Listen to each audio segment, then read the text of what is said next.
Welcome to Business Coaching Secrets with Karl Bryan.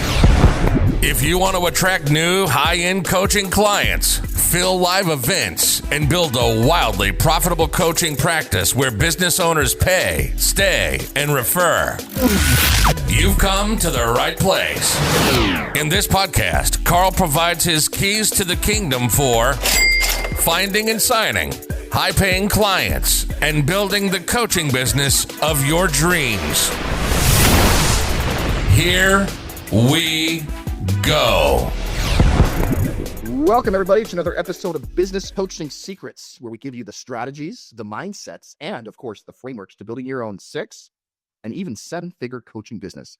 I am your host, the Road Dog, of course, with none other than the man, the Dolphin King, the Dolphin Tamer. Yeah, the Dolphin Tamer, Karl Bryan. Welcome, Shoots. Welcome. Yo. Shoots. How you doing, buddy? Did I tell you about my buddy, the guy that I go primarily like e-foil, like surfing, but like electric surfboard kind of thing and e-foil. I tell you, he broke his jaw in 6 places. I tell you about that? No, you did not. Oh my gosh. He got smoked, man. 2 guys just collided. Poor bugger, my good buddy Dougie. But broke his jaw in 6 places, 3 major breaks. And if you saw the x-ray, I got to send you the x-ray. It is brutal. Anyways. And then another guy actually on the island who also has like an e-foil school. He broke his jaw as well at the same time. Okay, so is this is that like if you looked up e-foiling #1 injury, is it breaking your jaw or left? No. Apparently. He's actually working on a helmet to wear. So there you go. But anyway, so. There you go, kids. I'm not getting some of that parade because, I'm sure the e-foil market is not exactly massive. But hey, you never know. Hey, listen, a couple questions. Obviously, we have a lot of new listeners to the show. And a couple of them like, what the hell is Shoots? Like, what does that even mean? So do you want to just break that down for our new listeners, perhaps? So you might be able to do a better job than I bet. So so there's a show, Canadian show, Letterkenny. And in fact, if you Google Letterkenny opening, they'll see like a 5-minute skit. And one of the things, it's just a bunch of hockey guys talking hockey stuff. Like, different sports have their own lingo and hockey definitely has theirs. But not at big shoots. So anyway, so there's a thing. And then there's like a guy who's like pretty tough and a guy who's young thinking he's tough and probably not tough enough to be talking to this guy who's got a sister and the sister's involved and she's cute, yada. Anyways, he's standing up to this guy who's significantly tougher than him. And he says like something to the effect of, do you think this is a good idea? Big shoots. So he just says big shoots. So big shoots amongst, hockey type folks, big shoots became a ridiculously popular thing to be calling one another. Like, hey, big shoots, how you doing, big shoots? Good to talk to you, big shoots. It's been a while, big shoots. The way like an Aussie would use mate sort of thing, right? Anyway, so then big shoots kind of organically becomes shoots, and Road Dog and I call each other Shoots. So that's where it's one thing that our listeners know is that you're not exactly big and tall in stature, so I can't call you big Shoots. I can call you little Shoots, but that's sort of right. There you go, Shoots. Although again, I got another. Actually, hang on. I got to say this. So I remember I rolled up to Vegas, and I've talked about Mr. X different times. A kind of client, did 30 million. His business does $30 million a year, and he met me in Vegas, and for the first time, and he's like, "You're shorter than I thought you'd be." Right, and then and you constantly calling me short on this show. Then I met somebody in Cancun, Marie Temby, who I love, and she's awesome. Anyway, so she's like, oh, you're taller than I thought you would be. Well, guess what? I was in Atlanta just not long ago, got together with some clients, and guess what I heard again, Shoots? You're taller than I thought you would be. So, you know what? It's been a hot minute since I've done any sort of short jokes. You know what? Hashtag goals 2026. Here we go, folks. That in mind, that's good. That puts me in some deep thoughts as to where to take this program in 2026. But who cares about my thoughts? What's going on with you? What's going on the little Shoots' mind there? Give me something that you're thinking about. Oh, Shoots. give you something I'm thinking about. Well, look, holidays upon us here. I tell you, a busy mind makes time go faster. And I would dare say that as you're coming into the holidays, what happens? They go by so quick. And you say, I wish that went a little bit slower. So if you want to slow down time, slow down that mind for the holidays, and you might be grateful afterwards. Really what you want to do is you want to give it your presence. By the way, give those you love your presence. The people who love you, love equals time. So give them your presence as your present. How's that sound? Um, Business. Let's go to as your company. I think what you just said. You just mentioned the word focused, right? Name of my company, focus.com. Being focused is your competitive advantage. If you introduce me to a $10 million founder, a $25 million founder, a $50 million, $100 million founder, I'll introduce you to a laser focused individual. Like there's a saying, a quote, like an average man that, $100 million company is an average man with laser like focus. So, what you might want to do is you're coming into 26 and thinking about kicking butt and taking names and doing what you ultimately want to set out to do. I think a good idea would be to get focused, because I think that is I know that is your competitive advantage. Actually, something else I was thinking about. I was just talking to I talk to my dad every day. Just had his birthday, by the way, 84 years old, the old skinny. And so he was a professional gambler when I was growing up. He's still to this day, right? He does online gambling, like plays poker online. And a pro gambling tip would be it's not how you conduct yourself when you're winning that matters. It's how you conduct yourself when you're losing. And I would parlay that into, guess what? Business coaching, marketing, your client's business. It's the same. It's not how they're conducting themselves when things are going well. It's how they conduct themselves when it's not going well. Like if you're an investor, I can tell you that how you react when the market goes down is probably going to dictate, your level of success or lack thereof by how you do it when it goes down. There was a time when Amazon.com was down by, I don't know what it was, but it was like over 80%. You know what I mean? So if you sold, you might be pretty disappointed, right? Pretty disappointed. And that might be like, the greatest business hack, and this isn't something that I haven't said many a times, but like the greatest business hack, and maybe the greatest life hack. But it's not a strategy. It's not a tool. It's not a tactic. It's a level of thinking, right? So like that, you show me the size of the problem that you're attempting to solve, and I'll show you the size of the business you can potentially build, right? Elon Musk, he solves big problems and he earns big money, and he is earning bigger and bigger and bigger money if you were following along. But anyway, so again, the hack, it's your level of thinking.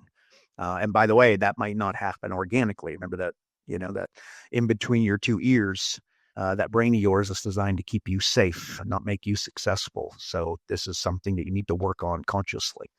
And that might be shit. So like the world, so Charlie Munger, Warren Buffett, they will tell you that anybody who's highly, highly successful, they'll tell you that the world is driven by envy, not by greed. Translation, you want to make people envious of who you are or what you do, not what you have, right? So again, you know what I mean? And how do you do that? That is consistency. That is discipline. That is how you show up.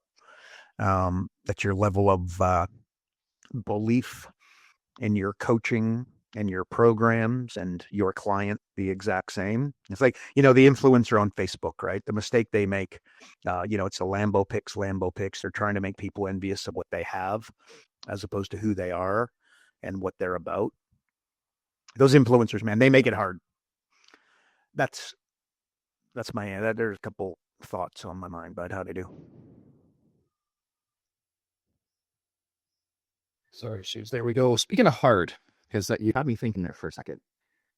Obviously, business coaching, well, the intro is hard, right? Like getting going is hard, like anything, like any business, anything that you start, it's hard. Do you think that in business coaching, does it get easier, or do you think it just progressively continues to get hard and stay just a grind? Yeah. I think anything, you're going to be successful at anything. It's going to be a grind. I'm sorry. It's like the advice, do what you love, right? You do what you love. You suddenly don't love what you used to love, right? Look, if you overthink it, it'll get harder. Just really, it's like, look at focus.com, what we do, right? We solve 3 problems. We solve lead generation, conversion, fulfillment.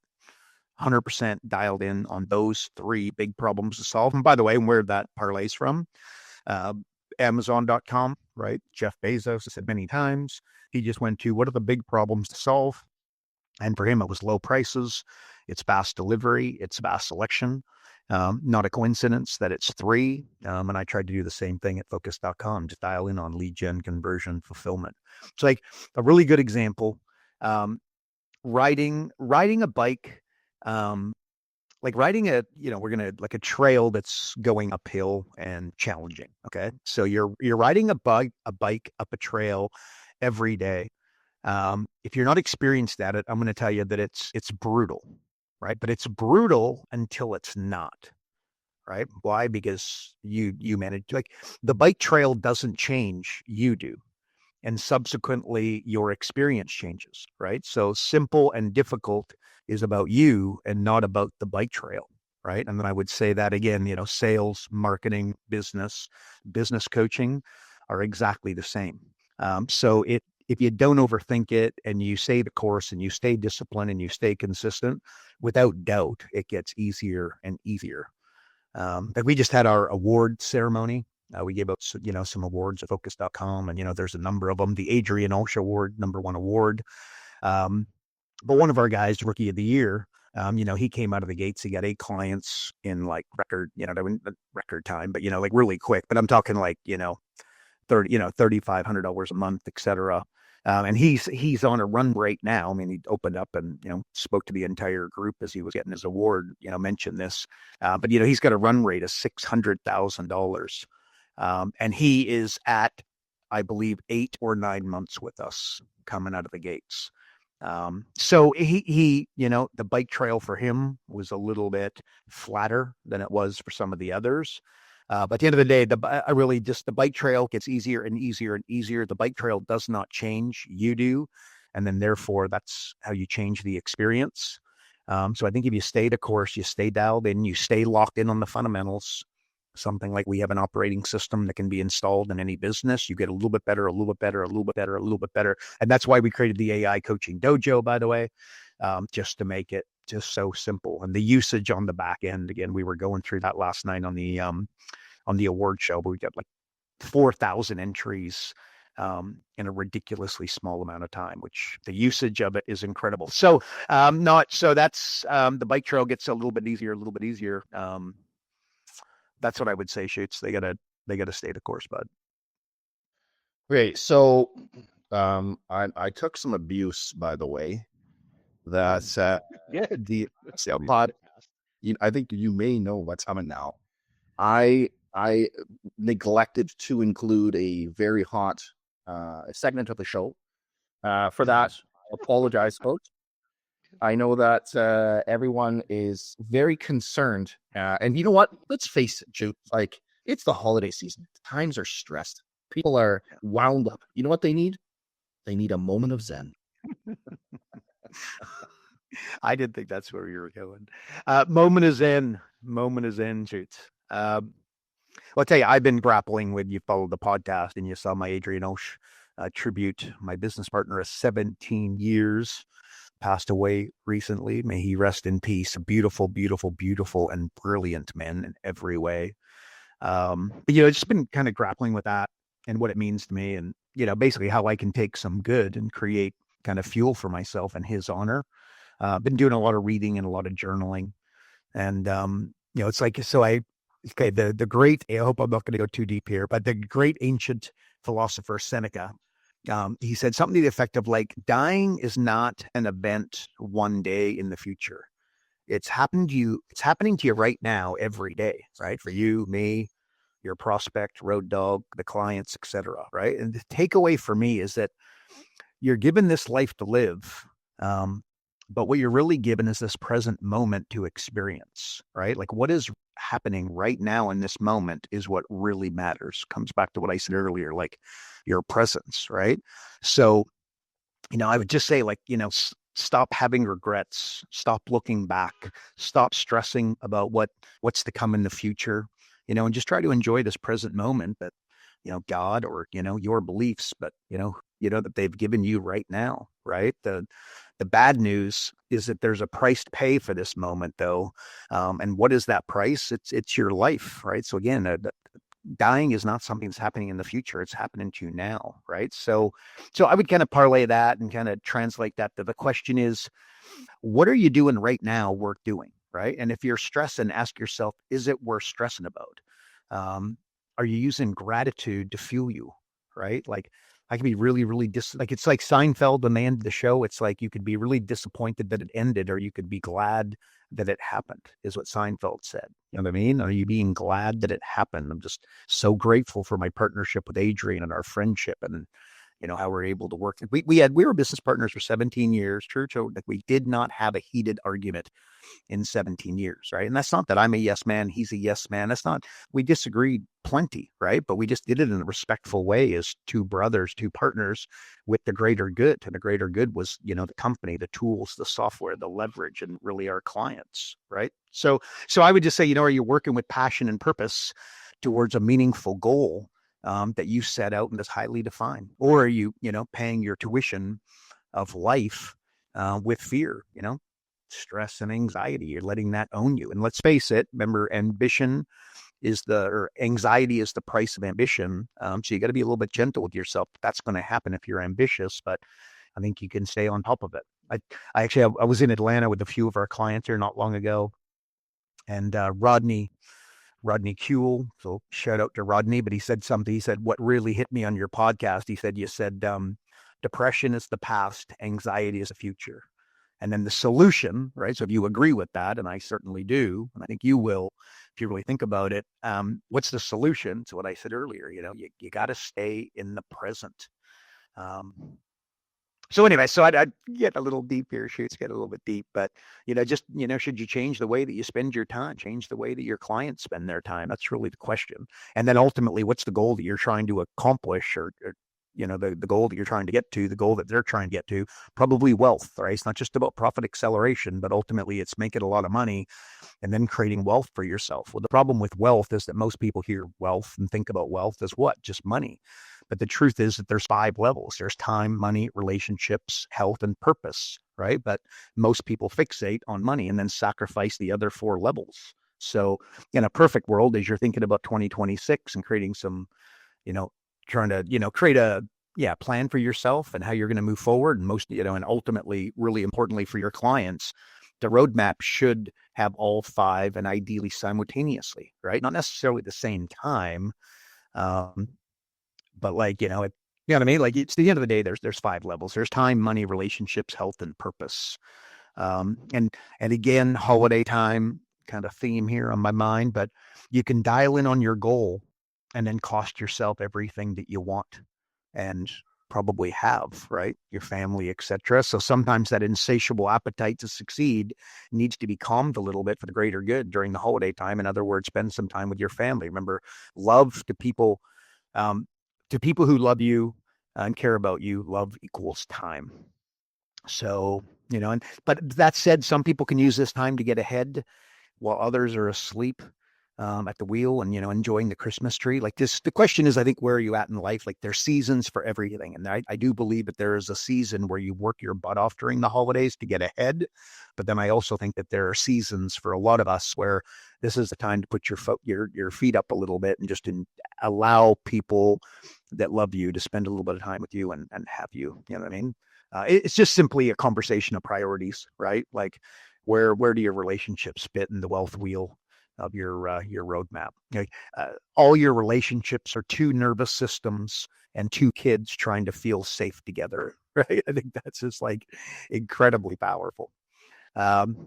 anyway, she said, and getting married. So I was talking to somebody, would have been a few days ago, but they're thinking about getting married, and remarkably, they're asking me for a little bit of advice, and I don't think that I'm the right person to be asking marriage advice, but I'd let you ask my wife that one. Although I have been with my wife for 20 years, so she's put up with me for that long. So God bless her.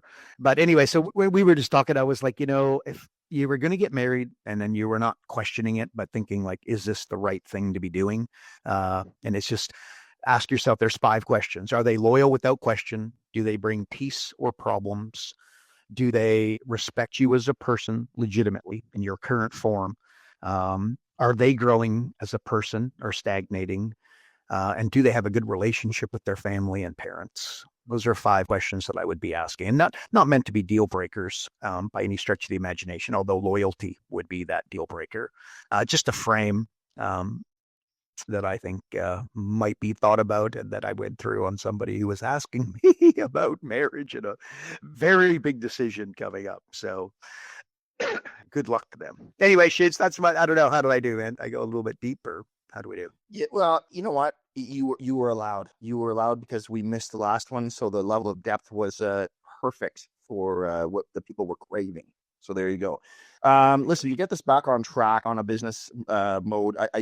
I wanted to ask you because I was listening to one of your group calls the other day, and you were talking about discounting specifically. And again, there's a right time and a wrong time, right? And I'm guessing there's different scenarios where you would encourage it, and others where you would be like steer clear and discourage it. Can you just give some examples of each of when it's good to discount? Because again, one of the core things is stop discounting, right? So can you kind of break that down for us?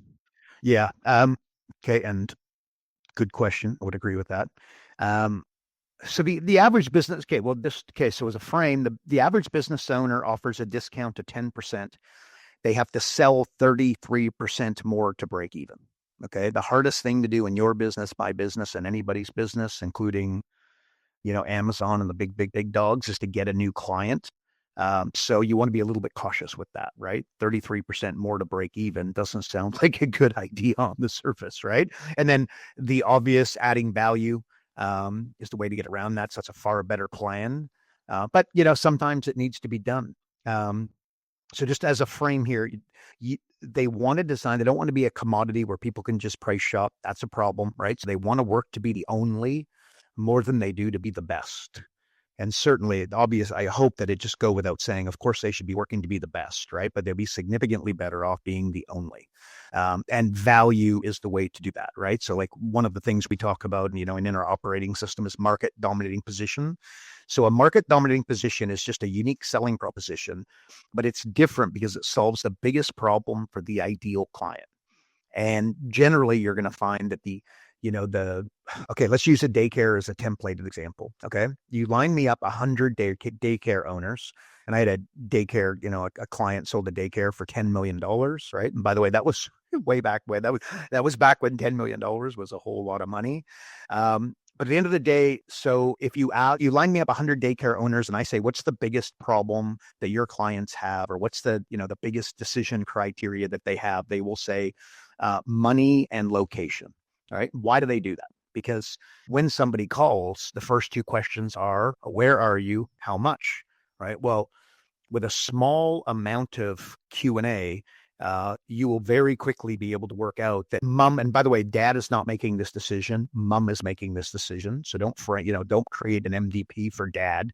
You got to create this MVP with mom in mind. Right. Well, the hot button significantly over location and money is accountability. Is the trust that they have, and that they're leaving little Johnny with you for 8 hours at a time. They need to know that you're going to do a great job with their kids, etc. Right?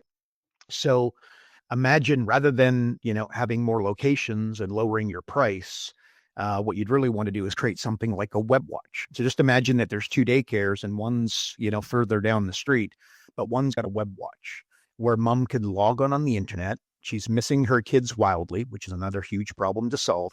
And she can pull over on the side of the road with her iPad. She could log into the web watch and see the kids playing, right? Like, So, and notwithstanding, if you're willing to allow them to watch you all day, I could only imagine that, you're holding yourself to a higher standard than the others, right? So a web watch would be an example of a market dominating position.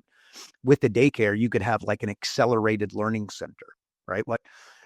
Here's the question is, does mom wake up in the morning and say, I need my kid to have a grade 2 reading, writing, and arithmetic ability before they go into grade 1? Is that a problem that they need, you know what I mean? Like the big problem to solve. And I would dare say that's not necessary, depending upon what area, where you live and the nationality, et cetera. It could be in some markets, but more often than not, accountability. So an accelerated learning center would be a USP, a unique selling proposition where it helps them stand out. And by the way, it could work very, very well if marketed properly. But at the end of the day, it wouldn't fall under the criteria of a market dominating position where you solve the biggest problem for the ideal client. All right. And a really good example of that for home services: on time, on budget, right? 4 words. That's the kind of stuff that our AI coaching dojo would break you down, ask you a series of questions and come up with an answer like that, right? I built a multi-million-dollar marketing company. 4 words: no results, no fee. Right? Why? What was the biggest problem that our clients had? They were worried that I'm going to pay all this money and I'm not going to get results. So guess what? No results, no fee. Made them feel a whole lot better. So anyway, so MDP. So you want to be adding value as a frame before you're discounting. But bottom line, sometimes it needs to be done, right? So I would say that consider whether they need to offer the discount to the entire market or if they can segment it and then limit the offer to those who need it, right? For an example, an offer to existing clients or members of your customer loyalty program could serve your objectives without going to the public, right?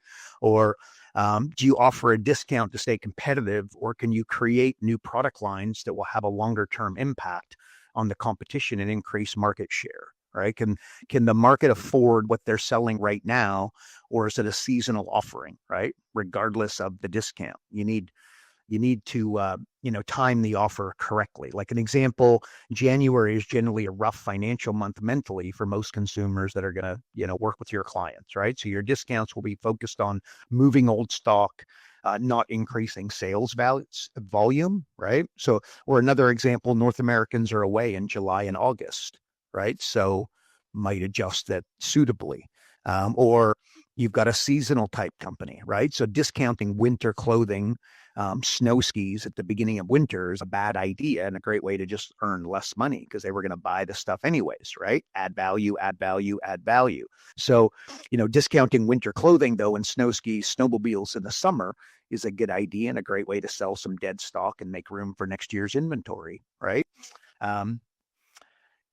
And also that might come into that like business model, right? You just think of like a really good example of that is Tesla versus Ford. You go to a Ford dealership and they've got like an acre, acres of land with hundreds and hundreds and hundreds of trucks, right? Translation inventory, translation very expensive.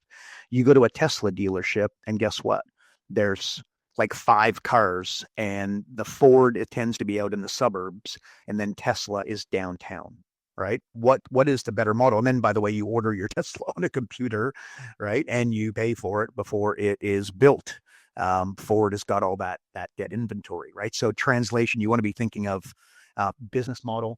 Maybe another one of that. I was talking to one of our coaches just in the last 7 days, and he was talking about an example that I gave in the past that he just loved, and it's Siegfried and Roy, I believe it is, right? So they had a big Las Vegas show. And they got paid they got a contract at one of the the big dog Vegas hotels. I can't think of it right now.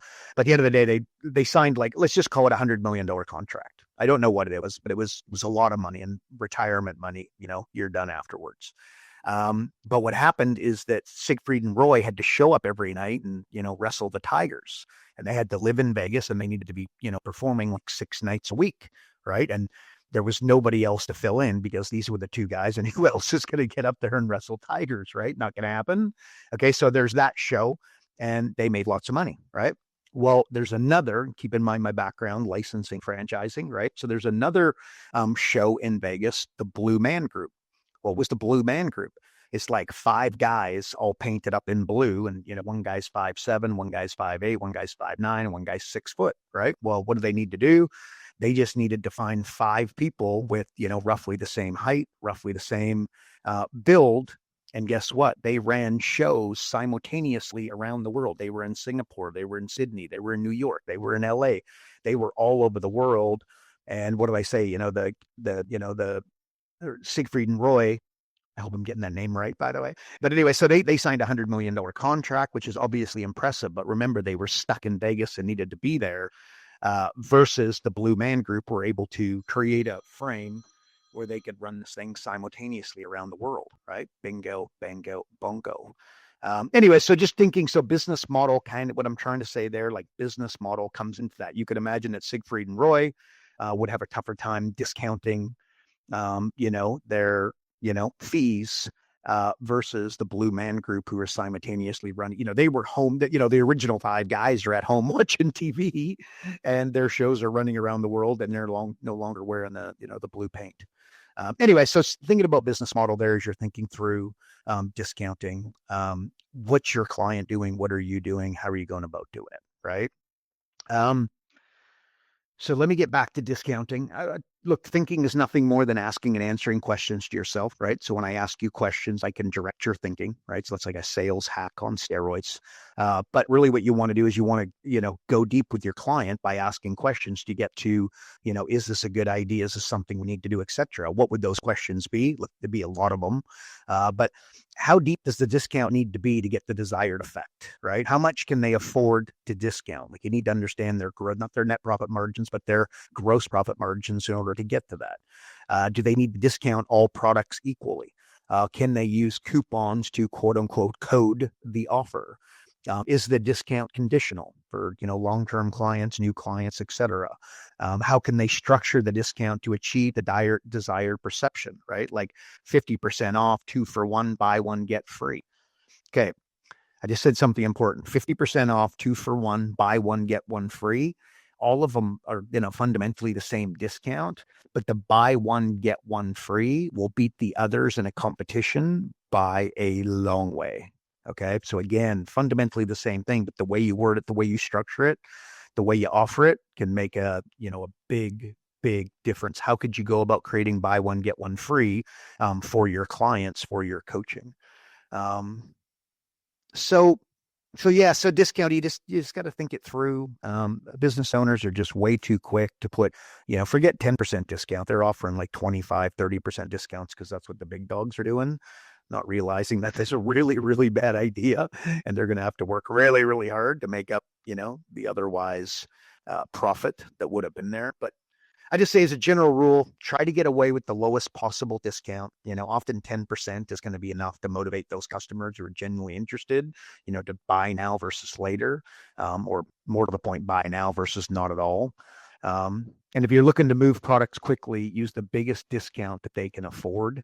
Like in this case, you're trying to just recoup your costs, right? So a deeper discount will encourage faster sales. No doubt that goes without saying, and they're going to be able to move the dead inventory or, service base. They're going to be able to fill the calendar, keep everybody busy, keep everybody, still paid. Because that also comes into it, right? Like if you've got staff and you've got an empty calendar, you've got staff sitting around not doing anything, right? Well, is that a good idea?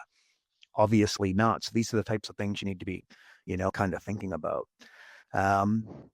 I don't know. And maybe lastly, make sure you give the discount a time limit to create urgency and manage perception, right? Discount should be limited time offer, not a standard practice. And to offer a 10% discount, the average business needs to increase sales by 33%, like I said a minute ago, to just break even. They need to be strategic when discounting, not just throwing them around willy-nilly, right? And also say, so I'm going to throw it back to you, but like people get addicted to discounts. They don't get addicted to free. So if you own a bar, buying a round of drinks is a good idea. Offering, 10, 15, 20%, like 10%, 15%, 20% off the bill. They want to be a little bit careful with that because clients come to expect it, and that's not a good thing. And I just want to go back to the business model, the Blue Man Group versus the guys wrestling the Tigers. You know what I mean? Like, how are they going about doing what they're doing? They got to be careful to become a commodity, and being the best should be the standard, but a significantly more profitable undertaking is to become the only when thinking about this. And that can take a little bit of time, right? So don't try to just that's why with our operating system, it's designed to get like 2, 3, 5% improvements in multiple areas simultaneously, right? That's where you get the compounding financial return without the use of time, right? The profit acceleration is the frame. Anywho, shoots. That's my answer, bud. What do you think? It's interesting how you were saying how the BOGO, the buy one get one, outperforms the other one. Like that's shocking to me that would be such a drastic thing. Yeah, and I would dare say if I have looked buy one get one. What's the next word? Free, right? Free. These are free sex and chocolate. Many moons ago in advertising were 3 words that worked incredibly well. And then clients would say, yeah, but I don't have anything new. And I'm like, yeah, you just take something old and repackage it. And guess what? Bingo, bango, bungo. It's new. Right. Anyway, so yeah, the free though, the buy one, get one free. It's a psychology hack, right? Where they're getting something for free. Absolutely outperform the others. Let me ask you something, because again, like it seems we live in a society now where these massive sales and what, like before you legit had to wait. Well, in Canada, Boxing Day was the big one. In the States, it's obviously Black Friday. Do you think people care as much anymore? Like, do you think the deals are that great? Because it seems like you could pretty much get the same deal any time of the year now. Yeah, that's a bit of the problem, man. That's our consumers get addicted to, they get addicted to discounts, and that's that could be a conversation. How society, you know what I mean? How do you celebrate a birthday? You buy a gift. How do you celebrate Christmas? You buy a gift. How do you celebrate an anniversary? You buy a gift, right? So I think there might have been capitalists that designed the system. Perhaps. You reckon? All right, Shoots. Why don't we start closing this out? But if you had to pick one thing, what's the one thing that someone can take from this episode and start implementing? I guess I don't want to say in their business, because you gave a lot of Zen stuff there. I guess maybe even just in their life. What's the one piece from today's episode? I think you just nailed it. Understanding that you can have, 3 styles of discount, and by the way, test it. Maybe I'm wrong, right? Let's test it. With your particular client. But I'm going to tell you, I'm willing to take $100 and put it down on the table, that I'm going to win, and that, buy one, get one free is going to win. But I would say, like the bike trail, riding up a bike trail every day is brutal until it's not, right? It is not the bike trail that changes. It's you that does. And then subsequently, again, your experience is different. Your experience adjusts, your experience changes, and it's not you. It's not the bike trail, right? It's just you. And then, so those levels, do you know what I mean? Be gentle with yourself, small incremental changes, multiple areas. Like if you improve 1% a day for 365 days in 2026, guess what? At the end of the year, you're going to be 37x better, right? So remember, if you can coach, you can't sell. And if you can sell, you can't coach. Little bit of an exaggeration, but the 2 skills are very opposite, and most people have one or the other. Well, if you're the one that's bad at sales, what do you got to do? Every day for 365 days this year, just get a little bit better, a little better, a little bit better, a little bit better, a little bit better, right? Remember, you don't need hundreds and hundreds of leads, despite the fact that you probably organically go there. What you need is a powerful demonstration. And a powerful demonstration uses their eyes, it uses their ears, but you don't want to use your lips. And if you're selling your coaching using your lips and their ears, your conversions are not going to be fantastic, right? How would I adjust that? I would create a presentation that uses their ears and, more importantly, their eyes, right? So that to say, if you can sell, you can't coach, or if you can coach, you can't sell. If you're bad at the sales, get a little bit better, a little bit better, a little bit better, just, every day with discipline and consistency. And then if you're on the other side, where you're really good at the sales, but not so good at the coaching, and you kind of like to eat what you kill, what you do is you get a little bit better, a little bit better, a little bit better, 37 extra talents over 12 months by getting 1% better a day. And the good news, and again, and how that works, that's, that is compounding 101. It's not just money that compounds, it's your skills, it's your relationships, it's your coaching business. So it's not the bike trail that changes, it's you. You just got to keep going. And I think you asked a good question. Like, I don't know how you worded it, right? But does it get, is it constantly a grind or does it get easier? And I think that it gets harder for those that don't dial in on the fundamentals and follow what I just said with, 1%, 1%, 1%, 1%.